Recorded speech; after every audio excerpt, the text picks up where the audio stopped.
Hello, I'm Deborah Sims. I'm a CLL patient from Melbourne in Australia, here at ASH 2019 for Lymphoma Australia and the Lymphoma Coalition. And I've got the privilege to be joined by Dr. Nitin Jain from MD Anderson. Congratulations on your presentation. Thank you very much.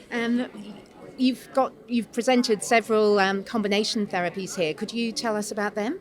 Sure. So we presented a couple of abstracts combining Ibrutinib plus Venetoclax for patients with CLL. One abstract focused on relapsed refractory CLL, and one abstract focused on frontline CLL. So both Ibrutinib and Venetoclax are currently approved for patients with CLL. Both are oral drugs. So we designed a regimen combining these two oral drugs, and this regimen was started a few years ago as part of a clinical trial. So now we treated 80 patients in the frontline patients and 80 relapsed refractory patients. Patients receive Ibrutinib for 3 months, followed by combination with Venetoclax for a total of 2 years of duration. So in the frontline patient population, we saw at 1 year mark, we treated 80 patients, and of whom 56% became MRD negative at 1 year on what is called an intent to treat analysis, meaning that among the 80 patients, how many became MRD negative at 1 year. And that number improved among the evaluable patients to 75% at 2 year mark. In the relapsed refractory cohort, we also treated 80 patients. Among those 80 patients at 1 year mark on an intent to treat analysis, 40% of the patients were MRD negative. So again, these numbers are quite impressive in terms of achieving MRD negativity without chemotherapy with only target therapies. And these numbers are similar to what has been reported by the UK group in the Clarity study.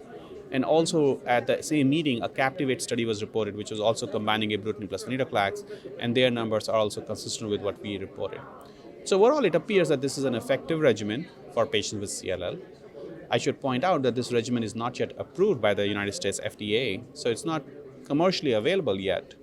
But again, trials are ongoing to see, as part of randomized studies, to see if this would be an effective combinations for patients moving forward.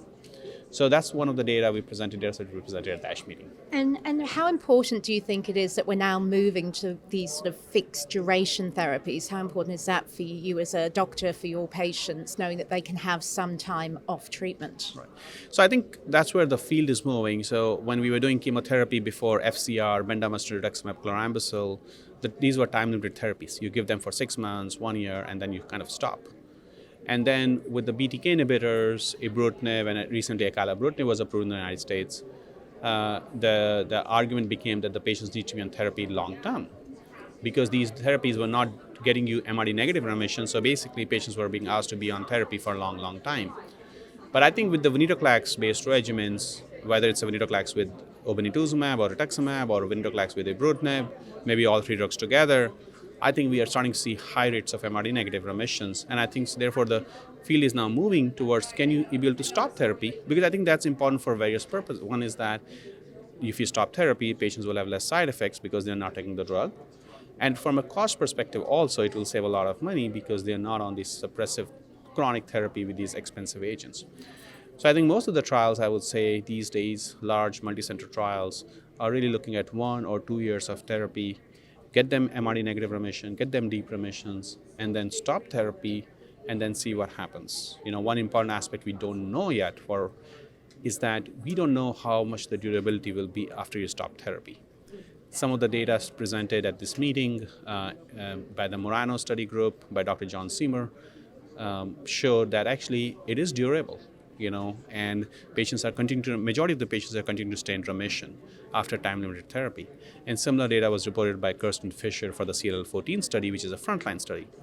So I think the field is continuing to evolve, but I think it's evolving really nicely in the direction of time-limited therapy so that we can get away from long-lasting, indefinite chronic therapy with a BTK inhibitor.